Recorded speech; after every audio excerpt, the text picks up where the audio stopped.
The drones struck first.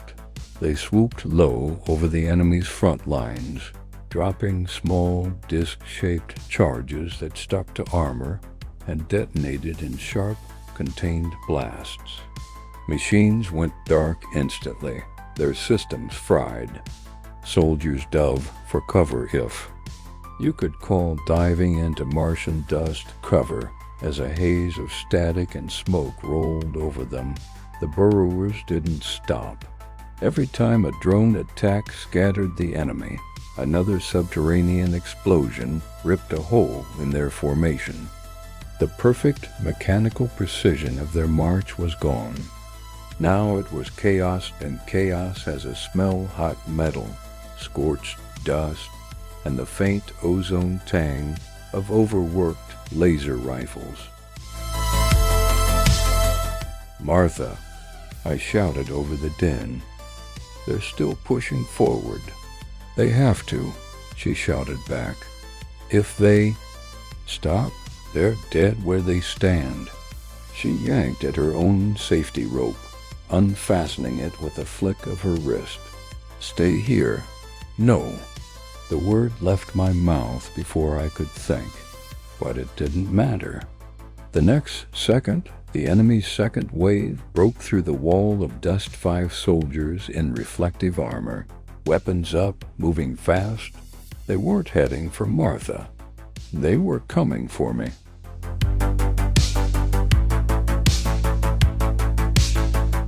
I dropped into a crouch just as the first laser blast sliced overhead, the beam scorching a smoking groove in the post behind me.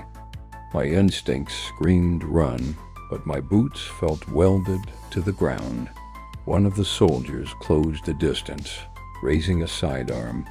I saw my own reflection in his visor, a wide-eyed, terrified man holding nothing but rope. A sharp crack split the air.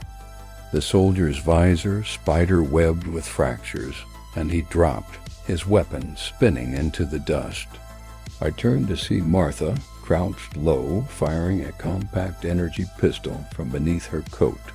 "Move, Mesfin," she barked.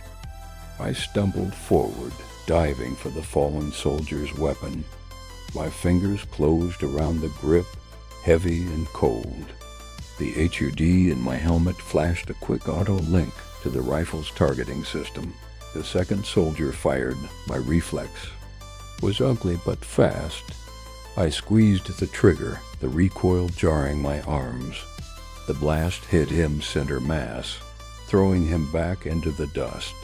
3 left. The ground bucked again, another burrower detonating nearby. A fresh plume of grit blinded the enemy, for just long enough for me and Martha to scramble to a low ridge of rock. She kept firing in controlled bursts. I tried to match her, my shots less precise but fueled by raw panic. A metallic shriek cut through the chaos, a disabled enemy mech tipping into a fresh sinkhole.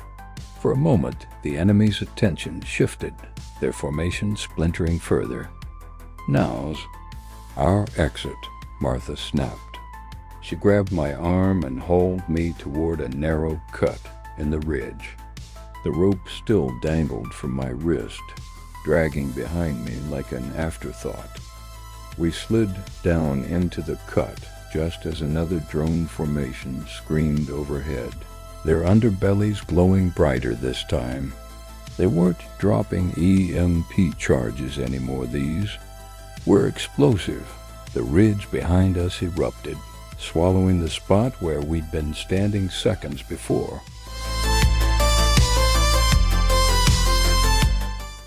We ran without speaking, the sound of war muffled by the walls of the cut. My chest heaved, my pulse hammering in my ears. The pistol in, my hand felt heavier with each step, but I couldn't let it go. Not now.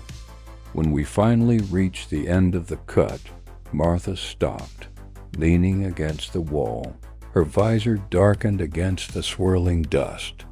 "That," she said between breaths, "was the easy part."